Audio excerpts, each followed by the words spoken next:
তেল গরম হয়ে গেছে, এর মধ্যে রসুন আর কাঁচা লঙ্কা একটু লবণ দিয়ে ছোটো করে দিয়ে দিচ্ছি। আজকে শাক ভাজাটা একটু আলাদা করে বানাচ্ছি।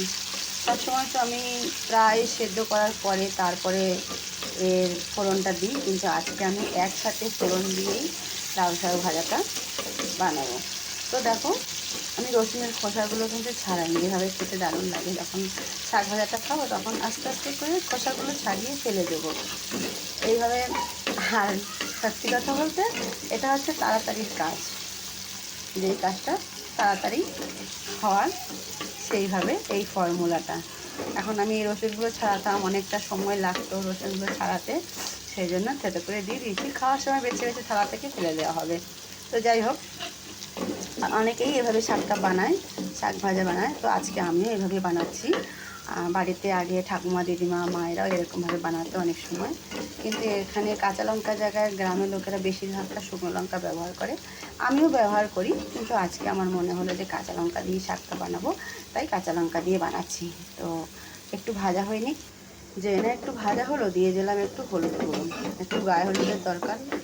হলুদটা দিলে যেরকম নতুন বউদের সুন্দর লাগে যখন বিয়ে হয়, আর তরকারিতে দিলেও তরকারির রঙটাও সুন্দর হয়। তো যাই হোক, ভাজা হয়ে গেছে। এর ওপরে এখন আমি দিয়ে দিচ্ছি কেটে রাখা এই যে শাকগুলো, জল ছড়িয়ে রেখেছিলাম, শাকগুলো ওপর দিয়ে দিচ্ছি। বেশি শাক তো না, তাই এই কালো ছোটো কড়াইটার মধ্যে বসিয়ে দিলাম। তো এখন রসুন ভাজার সাথে শাকটা যখন দিলাম, কত সুন্দর একটা কালার চলে আসলো না। অল্প কটা শাক তো চেয়ে এনেছি মাত্র, তার থেকে দু জায়গায় দান করে এসেছি।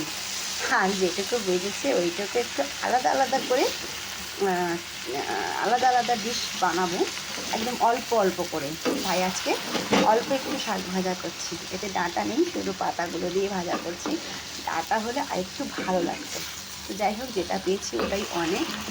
করে না, নাই মামার থেকে কানা মামা অনেক ভালো, মোটে পাই না, আবার পেয়েছি তার আবার অত কানুন বের করবো না, একদমই নয়। ভাগ্যবশত পেয়ে গেছি, আর যার থেকে এনেছি, যে আমাকে দিয়েছে, তাকে অনেক অনেক ধন্যবাদ।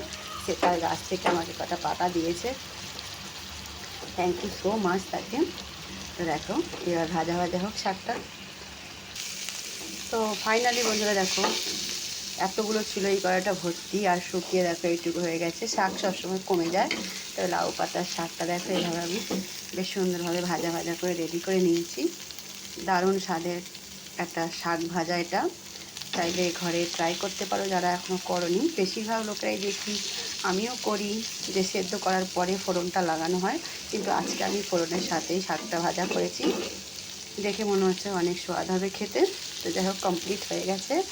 তো ভিডিওটা স্কিপ না করে সবাই পুরো ভিডিওটা দেখার চেষ্টা করবে। ধন্যবাদ সবাইকে, টাটা, বাই বাই।